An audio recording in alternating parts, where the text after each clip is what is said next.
Jamais de femme a été nommée dans la catégorie producteur de l'année aux Grammys Awards depuis 10 ans. Dans les plus grandes catégories, on n'y retrouve seulement que 9,3% de femmes comme artistes nommées contre 90,3% d'hommes. Dans le classement du Billboard, moins de 17% sont des interprètes féminines. Seulement 2% des chansons qui sortent au Billboard sont produites par des femmes. Les femmes sont souvent sous-estimées dans le classement de la musique et il faudrait que les hommes arrivent à accepter le fait qu'elles soient présentes, tout aussi présentes qu'eux. Elles vendent mieux que les hommes, pourtant les producteurs masculins ont du mal à accepter le fait que les femmes arrivent mieux à vendre, donc ils trichent et mettent les hommes en avant. Il est temps de se révolter et leur faire comprendre qu'on existe. En 1990, le top 30 était équitable, mais 20 ans plus tard, la plupart des personnes présentes sont des hommes et les femmes sont très peu nombreuses. Les élèves de la classe 504 s'apprêtent à rencontrer 3 personnalités féminines de leur établissement afin de parler de la parité homme-femme. Bonjour, je vous présente Madame Ratouin, principale adjointe du collège Pablo Picasso. C'est quoi précis vos métiers? Qu'est-ce que vous faites?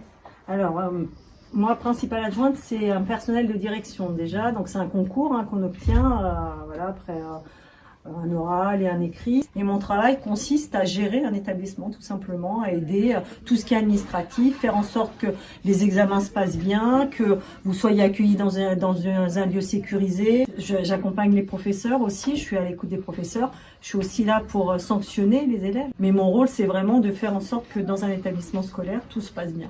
Comment ça se passe, la parité homme-femme, dans le collège, dans votre salle, dans les classes de cours et les surveillants? C'est un milieu qui est quand même beaucoup, qui a été pris d'assaut par les femmes, puisque avant, vous savez que l'éducation, c'était surtout, il y avait surtout des hommes. Donc depuis un certain nombre d'années, les femmes sont venues plus ou moins travailler dans l'éducation nationale, justement parce qu'il y avait une certaine justice entre les hommes et les femmes au niveau des salaires et ça leur permettait aussi d'éduquer leurs enfants puisqu'il y avait quand même les vacances et tout ça. Donc nous, dans le milieu professionnel, on a quand même une parité qui est assez juste. Alors après, dans les établissements scolaires, c'est un peu plus compliqué au niveau des élèves. C'est pour ça qu'on fait beaucoup de projets, en tout cas dans cet établissement, pour vous parler du sexisme. À partir de la 4e, il y a beaucoup de choses qui sont faites sur la relation fille-garçon. Parce que c'est plus compliqué dans vos rapports, la violence qui peut exister entre les filles et les garçons est assez prégnante dans un établissement scolaire. Donc dans ce collège Pablo Picasso, les femmes sont plus élevées, on va dire, que les hommes. Il y a plus de femmes comparé dans d'autres collèges. Qu'est-ce que vous aimez écouter en ce moment? Alors, j'écoute de tout, je suis un peu, mais j'écoute plus particulièrement quand je suis un peu stressée, du classique, plutôt de la musique classique. Et après, au niveau de la variété, je suis mes 2 chanteurs préférés, c'est Zazie et Emma que je préfère. Finalement, la pop et le rap, est-ce que c'est si différent que ça? Pour vous, c'est quoi la pop? Alors pour moi, la pop, ce serait peut-être la musique actuelle. Je penserais peut-être à Angèle parce que voilà, j'écoute un peu Angèle. Et pour vous, c'est quoi? Pour moi, la pop, moi j'écoute pas trop pop, mais j'écoute du rap. Oui. Et c'est pas de la pop pour vous, le rap? Si, je sais pas. C'est... Ça dépend quel rap peut-être. Ouais. Il y a du rap, c'est de la pop aussi parce que tout le monde l'écoute. Oui. Je sais pas, Maître Gims ou peut-être que ça peut être de la pop. Je dis que le rap c'est plus, ça prend plus de temps que le pop, la chanson. Le texte est plus important que la chanson, c'est ça pour le rap? J'écoute du RK, Caris, Koba. Merci Madame Raton de nous avoir accordé du temps pour vous interroger. Bonjour, je m'appelle Anas. Je vais interviewer une prof d'art plastique qui s'appelle Madame Makoala. Bonjour. Bonjour. Je voudrais savoir en quoi consiste votre travail. Enseigner les arts plastiques. Les arts plastiques regroupent plusieurs techniques, peut-être le dessin, la peinture, la photographie, la vidéo, les installations, l'architecture. Voilà, donc ce qui est important aussi pour vous, c'est de connaître qui était Andy Warhol, d'accord? Andy Warhol, donc c'est un artiste qui fait partie d'un mouvement artistique des années 60 qui s'intitulait le pop art, d'accord? Donc les pop art, en fait, c'est un mouvement artistique qui remettait en question, qui questionnait la société de consommation, d'accord? Les années 60 à peu près. Donc c'est très très intéressant d'aborder ces sujets parce qu'Andy Warhol a abordé plusieurs sujets sur la consommation, dont par exemple les boîtes des soupes, d'accord? Il a parlé des boîtes des soupes en tant que sujet. Ça c'est intéressant. Donc il y a un artiste dont je ne me rappelle plus très bien du nom. Il s'agit des Roy. Ah, je sais, Roy Lichtenstein, c'est ça? Lichtenstein. C'est ça? Voilà. Bon, c'est intéressant parce qu'il reprend des parodies des films américains, des séries américaines. Et ça c'est intéressant de voir un peu par rapport au rapport de la femme, aux séries télévisées, aux séries, comment les gens sont fascinés par la représentation des choses, de la vie. Voilà. Quand je vois Andy Warhol, je fais toujours le lien avec Basquiat. Hein, oui. Pour moi, c'est intéressant parce que Basquiat arrive quand même assez tard dans la vie d'Andy Warhol. Oui, Basquiat, c'est intéressant dans le sens où Basquiat, je dis toujours, ça peut être un élève comme vous. Il a été intéressé par un travail qu'un professeur d'art plastique lui aurait demandé quand il était très jeune de réaliser un film. Et c'est à partir de là qu'il a été très inspiré. Et puis il y a eu un accident qu'il avait eu quand il était jeune, qui l'ont beaucoup inspiré pour pouvoir devenir ce qu'il était. En fait, Basquiat interroge beaucoup la société américaine. Et ses parents étaient, je crois, d'origine haïtienne et d'Afrique et d'Amérique du Sud. Et ces influences-là l'ont beaucoup apporté. Voilà. L'ont beaucoup apporté.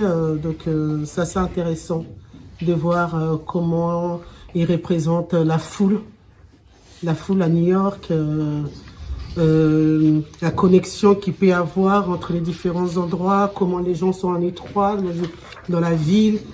Donc, c'est assez intéressant. C'est vraiment intéressant. Et puis, c'est l'un des primes. Il fait partie vraiment des artistes aussi stars, hein. Comme Andy Warhol était une star de son vivant. Il était vraiment connu. C'est des gens qui ont pu profiter vraiment du star system. Donc Basquiat aussi. Donc, c'est des personnages quand même assez importantes pour la fin du XXe siècle. D'ailleurs, c'est l'une des personnes qui a contribué au succès des Madonna. Oui, parce que Basquiat, je pense, faisait aussi de la musique quand même. Il a fait aussi du rap. Et Madonna, par rapport à ça, elle apporte quand même quelque chose d'assez intéressant dans la musique du début des années 80. Bon, ce qui va s'en suivre après avec tout ce qu'il y a aujourd'hui. Il y a quand même la position de la femme, hein. Elle est assez libre, des positions assez féminines, qui se positionnent en tant que femme, face à la religion. Elle remet en cause beaucoup de choses, le patriarcat, donc c'est assez intéressant. Voilà. Est-ce que vous pensez qu'il y a une différence entre les hommes et les femmes dans le métier d'enseignant? Personnellement, je ne les ressens pas, parce que je ne connais pas, premièrement, je ne connais pas les salaires de mes collègues. Sur les terrains non plus, je ne ressens pas des différences. Vous écoutez quoi en ce moment? En ce moment, non, rien. Qu'est-ce que j'ai écouté dernièrement? Je ne sais pas, peut-être du Aretha Franklin, voilà. D'accord. Ouais. C'est qui Aretha Franklin? C'est une chanteuse soul américaine, une personne très importante. Je trouve qu'elle a vraiment contribué à l'évolution de la musique afro-américaine. Voilà. D'accord. La culture, j'ai une bonne culture africaine, j'écoute beaucoup de la musique africaine, la musique française. C'est vraiment un mélange de tout. Je peux écouter du classique, j'écoute du tout, absolument tout. J'écoute beaucoup la musique de la République démocratique du Congo. Là aussi, récemment, j'ai beaucoup écouté Myriam Makeba. Je trouve que c'est aussi une figure très importante en tant que femme noire qui s'est positionnée dans les années 60 encore Elle fait partie des personnes qui a dénoncé, l'une des premières personnes à avoir dénoncé l'apartheid devant l'ONU.